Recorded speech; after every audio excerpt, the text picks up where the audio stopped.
Captaincy is about making right decision whether on the field or off the field. इसलिए मैं Country Delight पर भरोसा करता हूँ। They deliver 100% pure buffalo milk to my doorstep by 7 AM। Don't just enjoy our matches, enjoy village fresh buffalo milk too. Download the country delight app.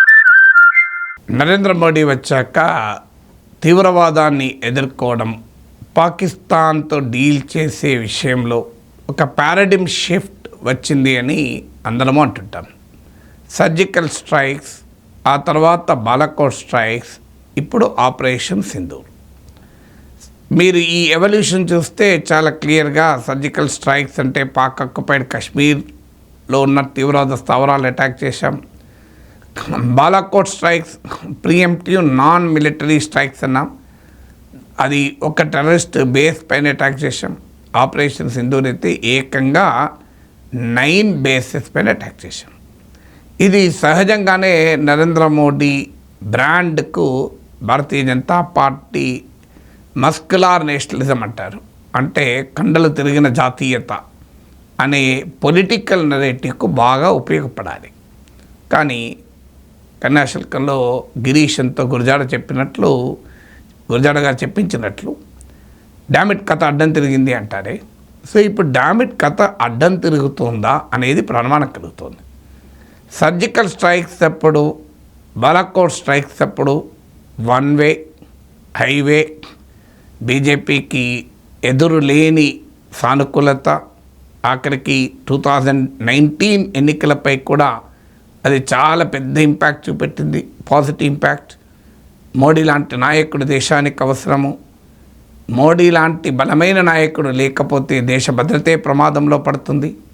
ఈ ప్రతిపక్షాలు 10 పార్టీలు కలిపి సంకీర్ణం ఏర్పడితే శత్రువు చేతిలో బలహీనపడతాం. సో ఈ వాతావరణము దేశమంతటా వ్యక్తమైంది. సో దానికి కారణం ఏంటి? అప్పటిదాకా సీమ దాటి, LOC దాటి కూడా మనం వెళ్ళి అటాక్ చేయలేదు. 71 తర్వాత ఒక్కసారి కూడా చేయలేదు.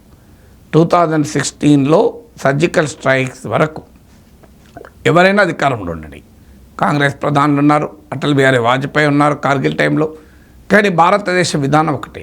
ఆ విధానం ఏంటంటే LOC దాటకూడదు, ఫర్గెట్ అబౌట్ ఇంటర్నేషనల్ బార్డర్.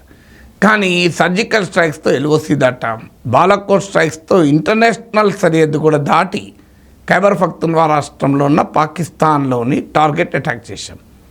ఇది ఇక ఆపరేషన్ సింధూర్లో అనేక రేట్లు పెరిగింది, 9 బాలాకోట్లు అనొచ్చు. ఇది అందువల్ల సహజంగానే మోడీకి సానుకూలత పెరగాలి. మరి ఎందుకు పెరగడం లేదు అర్థం కావాలి అంటే ఆపరేషన్ సింధూర్లో ప్రజలు చూసింది, భావించింది, ఆశించింది ఏంటి? సో నేను ఇంతకుముందు చెప్పినట్లు సర్జికల్ స్ట్రైక్స్, బాలాకోట్ స్ట్రైక్స్తో పోలిస్తే ఆపరేషన్ సింధూర్ అనేక రేట్లు శక్తివంతమైన, బలమైన అటాక్. దానికి తోడు మీకు బాలాకోట్ స్ట్రైక్స్ అప్పుడు పాకిస్తాన్ రియాక్ట్ కాలే, అసలు బాలాకోట్ స్ట్రైక్ జరగలేదు అంటూ కథలు చెప్పింది. కానీ ఈసారి పాకిస్తాన్ కథలు చెప్పలేకపోయింది. కారణం ఏంటంటే ఇర్రిఫ్యూటబుల్ ఎవిడెన్స్, అంటే కొట్టిపారేయటానికి వీలులేని సాక్ష్యాలతో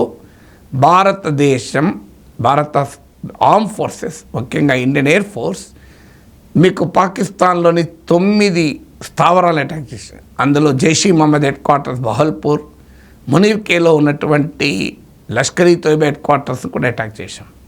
మసూద్ అజర్ ఫ్యామిలీలో 10 మంది లేసిపోయారు. సో ఈ విజయము సహజంగానే చాలా శక్తివంతమైంది.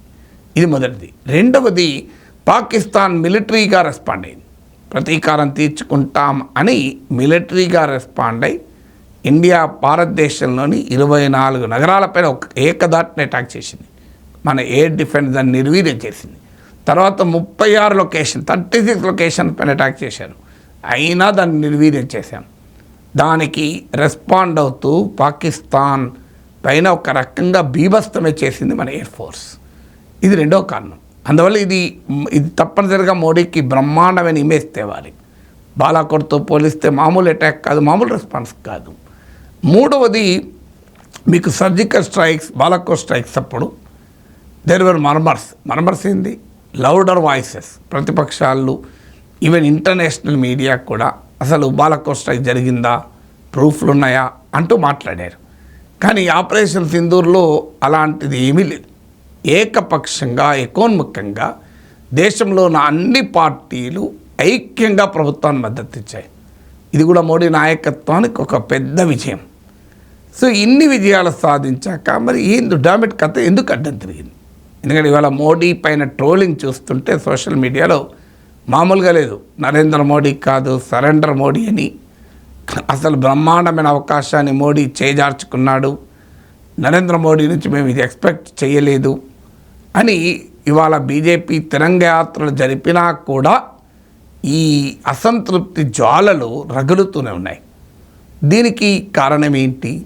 మరి ఇంత సానుకూల అంశాలే నేను సర్జికల్ స్ట్రైక్స్, బాలాకోట్ స్ట్రైక్స్తో పోల్చి చెప్పాను ఎన్ని సానుకూల అంశాలని. కానీ క్లియర్ మిలిటరీ సుపీరియారిటీ పాకిస్తాన్ పైన చూపెట్టినాక కూడా ఎందుకు మరి ఈ రకమైన అసంతృప్తి జ్వాలలు? ఇది రాజకీయ ప్రభావాన్ని ఏ రకంగా చూపుతాయన్నది ఇప్పుడే చెప్పలేము. కానీ డెఫినెట్గా ప్రతిపక్షాలకు ఆయుధమవుతుంది. ఆల్రెడీ ప్రతిపక్షాలు ప్రశ్నించడం మొదలుపెట్టాయి. దీనికి కారణాలు ఏంటి అన్నప్పుడు మొదటిది పీపుల్స్ ఎక్స్పెక్టేషన్స్. వాస్తవంగా ప్రభుత్వ కమ్యూనికేషన్లో స్పష్టత ఉంది. ఎక్కడ మేము పాకిస్తాన్ నాశనం చేస్తామని మోడీ చెప్పలేదు, ఆర్మ్ ఫోర్సెస్ చెప్పలేదు. మన ప్రభుత్వము ఆర్మీ ఇచ్చిన కమ్యూనికేషన్లో క్లియర్గా ప్రైమ్ మినిస్టర్ మోడీ స్టేట్మెంట్ చూడండి మీరు, అలాగే arm forces minister foreign secretary briefing చూడండి, ఎక్కడ పాకిస్తాన్ అంతం చేస్తామని చెప్పలేదు. మోడీ ఏమన్నాడు?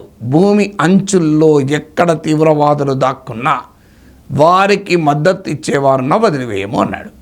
మనం ఎక్కడ పాకిస్తాన్పై యుద్ధం చేస్తామని చెప్పలేదు.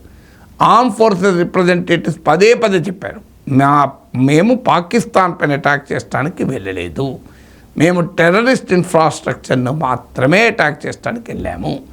వెళ్ళిన క్రమంలో పాకిస్తాన్ మన ఎయిర్ బేస్ల పైన దాడి చేసినప్పుడు నాన్ ఎస్కలేటరీ ఉద్రిక్తతలు పెరగకుండా ప్రపోర్షనేట్ ఏ మోతాదులో మనపై దాడి చేస్తే అదే మోతాదులో, సేమ్ డొమైన్ ఏ డొమైన్లో దాడి చేస్తే అదే డొమైన్లో మెజర్డ్ రెస్పాన్సిబుల్ రిప్లై మాత్రమే ఇచ్చాం. దానికే పాకిస్తాన్ వణికిపోయింది. అందువల్ల ఎక్కడ పబ్లిక్ కమ్యూనికేషన్ ప్రభుత్వం తరఫున చేసిన దాంట్లో ఎలా మిస్అండర్స్టాండింగ్కి అవకాశం లేదు. కానీ పబ్లిక్ ఎక్స్పెక్టేషన్స్ మాత్రం చాలా పెరిగాయి. పెంచింది ఎవరు అంటే మళ్ళీ మోడీ పరివారమే. బీజేపీ అనుకూల సోషల్ మీడియానే పెద్ద ఎత్తున ఒక పబ్లిక్ ఎక్స్పెక్టేషన్ పెంచింది. చాలామంది నమ్మారు, ప్రజలు నమ్మారు, భారతీయ జనతా పార్టీ కార్యకర్తలు కూడా నమ్మారు. ఈసారి పాకిస్తాన్ పని అయిపోయినట్లే, ఈసారి ఖచ్చితంగా పాక్ ఆక్రమిత కశ్మీర్ మనకు వచ్చేస్తుంది, మోడీ ఊరుకునే ప్రసక్తే లేదు, ఇప్పటికే పాకిస్తాన్ వణికిపోతుంది. దీనికి తోడు మీడియాలో వార్తలు 4 రోజులు కూడా పాకిస్తాన్ యుద్ధం చేయలేదు, 50% పాకిస్తాన్ ఎయిర్ ఫోర్స్ పనిచేయకుండా ఉంది, చైనీస్ మేడ్ తుత్తినియలు అవుతున్నాయి. ఇది మీడియాలో వస్తున్న కథనాలు. ఇవన్నీ కూడా కలిపి వెరసి ఒక పెద్ద ఎక్స్పెక్టేషన్ క్రియేట్ చేసింది. ప్రజలు ఎప్పుడు కూడా ఎలా రియాక్ట్ అవుతారంటే ఒక అంశము మంచిదా చెడ్డదా అని react car, gap between expectations and performance react అవుతారు. ఇవాళ కాల్పుల విరమణ స్ట్రాటజిక్గా కరెక్ట్ డెసిషనా కాదా అనేది కాదు ప్రజలు చూసేది. తాము ఆశించిన స్థాయిలో మోడీ పర్ఫామ్ చేయలేదు, పాకిస్తాన్ సంగతి తెలుస్తాననుకున్నాం, ఇంత మంచి అవకాశాన్ని వదులుకుంటామని అనుకోలేదు, పాక్ ఆక్రమిత కశ్మీర్ ఇక మనదే, నెక్స్ట్ ఏమైనా మిగిలింటే అఖండ భారత్ నిర్మాణం అని ఆశించారు. కానీ ఒక్కసారిగా కాల్పుల విరమణ ప్రకటించారు. ప్రకటించే వరకు పబ్లిక్ కమ్యూనికేషన్లో డిఫరెన్స్ ఏమీ లేదు. అది ఇంటలెక్చువల్ కమ్యూనిటీకి మాత్రమే అర్థమవుతుంది. సాధారణ ప్రజానీకానికి అర్థమయ్యేది మేము ఆశించింది మోడీ చేశాడా. ప్రజల భావావేశాలకు అనుగుణంగా మోడీ నాయకత్వం వ్యవహరించలేదు. ఇది ఇవాళ మోడీ కూడా తన అభిమాన జనం నుంచే ఎదుర్కొంటున్న ట్రోలింగ్కు మొదటి కారణం. Performance versus expectations. రెండవది ఏంటి అంటే ఈసారి ప్రజల్లో కన్ఫ్యూజన్ క్రియేట్ చేసింది ట్రంప్. ముఖ్యంగా ట్రంప్ భారతదేశం పాకిస్తాన్ ప్రకటించక ముందు తాను ప్రకటించాడు, కాల్పుల విరమణకు ఈ 2 దేశాలు అంగీకరించాయి, మేమే ఈ రకంగా కుదిర్చాము ఒప్పందమని. ఆ తర్వాత ఇప్పటికి 3 సార్లు మాట్లాడాడు. ఎక్కడి దాకా పోయాడు? ఇక మిగిలింది డిన్నరే. మోడీ షహబాజ్ షరీఫ్ అంటున్నాడు. ఇది మొదటిది. రెండవది, ట్రేడ్ చేయనని బెదిరించాను, దాంతో తోవకొచ్చారు. మీరు యుద్ధం ఆపితే ట్రేడ్ చేస్తా, మీతో పెంచుతా, యుద్ధం చేయకపోతే ట్రేడ్ ఆపేస్తా. దాంతో వాళ్ళు లెట్ స్టాప్ అని నేను ట్రేడ్ వెపన్ ప్రయోగించాను. దాంతో 2 దేశాలు అంగీకరించాయి. ఇది రెండో సమస్య. మూడో సమస్య, కశ్మీర్లో మీడియేషన్ చేస్తా, మధ్యవర్తిత్వం చేస్తా, కశ్మీర్ సమస్యను నేనే పరిష్కరిస్తా అని 3. నాలుగవది, భారత పాకిస్తాన్లను, నరేంద్ర మోడీ షహబాజ్ షరీఫ్లను ఈక్వేట్ చేస్తూ మాట్లాడుతున్నాడు. 2 great nations, 2 great leaders with lot of wisdom, lot of common sense అంటూ కీర్తిస్తున్నాడు.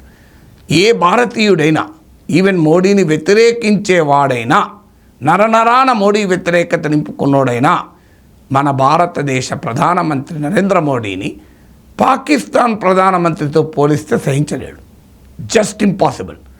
నిజం కూడా కాదు. Shehbaz Sharif lakhs popular legitimacy. ఆయన ప్రతిపక్షాలను నిషేధించి ఇమ్రాన్ ఖాన్ జైల్లో పెట్టి ఒక రకంగా ఆర్మీ చేత రిగ్గింగ్ అయిన ఎలక్షన్లో ప్రైమ్ మినిస్టర్ అయ్యాడు. నరేంద్ర మోడీ కోట్లాది మంది ప్రజలు ఓటేస్తే 3వసారి ప్రధాని అయ్యాడు. పోలిక ఎక్కడిది? సో పాపులారిటీలో పోలిక లేదు, లెజిటిమసీలో పోలిక లేదు, ఎక్కడా పోలిక లేదు. అలాంటి ప్రైమ్ మినిస్టర్తో ఒక ఫెయిల్డ్ స్టేట్, ఒక విఫల రాజ్యం, అలాంటి దేశం, ఒక టెర్రరిస్ట్ స్టేట్కు నాయకత్వం వేస్తున్న వ్యక్తితో ఒక పవర్ఫుల్ నేషన్, ఆత్మగౌరవానికి ప్రతీకగా అభివృద్ధి చెందుతున్న దేశంగా ఆవిర్భవించాలని ఆకాంక్షిస్తున్న ఒక వికసిత భారతదేశ ప్రధానమంత్రిని పోల్చడం సహజంగా ఎవరమూ సహించలేము. కానీ ట్రంప్ మాత్రం పోలుస్తూనే ఉన్నాడు. ఇవన్నీ కూడా భారతీయ జనతా పార్టీ ఈకో సిస్టమ్కు ఇబ్బందిగా మారింది. ట్రంప్ని ఏమన్నా అందామా అంటే మన ఫ్రెండు, ట్రంప్ గెలవాలని బీజేపీ కోరుకుంది. ఓవర్సీస్ బీజేపీ ప్రచారం కూడా చేసింది ట్రంప్కు మద్దతుగా. అమెరికాలో ఉన్న ఇండియన్ అమెరికన్ కమ్యూనిటీలో మోడీ ఉపన్యాసాలను, హౌడీ మోడీ ఉపన్యాసాలను ట్రంప్ తన క్యాంపెయిన్లో కూడా పెట్టుకున్నాడు. అనేకసార్లు ట్రంప్ మై ఫ్రెండ్ అన్నారు. ఇప్పటిదాకా నరేంద్ర మోడీ గొప్పతనం చూడండి, డొనాల్డ్ ట్రంప్ కూడా ఎంత రెస్పెక్ట్ ఇస్తాడు. వైట్ హౌస్కి వెళితే చైరు లాగి మోడీని కూర్చునబెట్టాడు. ఇదయ్యా గౌరవం మన ప్రధానమంత్రి అని ఒక వాతావరణం బిల్డప్ అయింది. అకస్మాత్తుగా ట్రంప్ ఈ ప్రవర్తన, అది ట్రంప్కు సహజమే కావచ్చు, కానీ మోడీకి సహజం కాదు. అక్కడ బీజేపీ పరివార జనం అంగీకరించలేకపోతున్నారు. ఏంటిది ఇలా తయారైంది, డామిట్ కథ అడ్డం తిరిగింది అని. ఇప్పుడు ఇది నెక్స్ట్ లెవెల్లో ఏ రకంగా ఎఫెక్ట్ అవుతుందో చూడాలి. కానీ మొదటిసారి సర్జికల్ స్ట్రైక్స్, బాలాకోట్ స్ట్రైక్స్ అప్పుడు ఏకపక్షమైన అపూర్వమైన స్పందన చూసిన తర్వాత ఆపరేషన్ సింధూర్ను పొగుడుతున్నారు, కాల్పుల విరమణను ప్రశ్నిస్తున్నారు. ఆపరేషన్ సింధూర్ నిర్వహించినందుకు మోడీ నాయకత్వాన్ని అభినందిస్తున్నారు. అర్ధాంతరంగా అప్పర్ హ్యాండ్ ఉన్న సమయంలో, పైచేయి ఉన్న సమయంలో ఆపారనేటువంటి ఆగ్రహావేశాలు, అసంతృప్తి జాలలు సమాజంలో, అది కూడా మోడీని అభిమానించే జనంలో, బీజేపీని రాజకీయంగా అభిమానించే జనంలో వ్యక్తమవుతున్నాయి.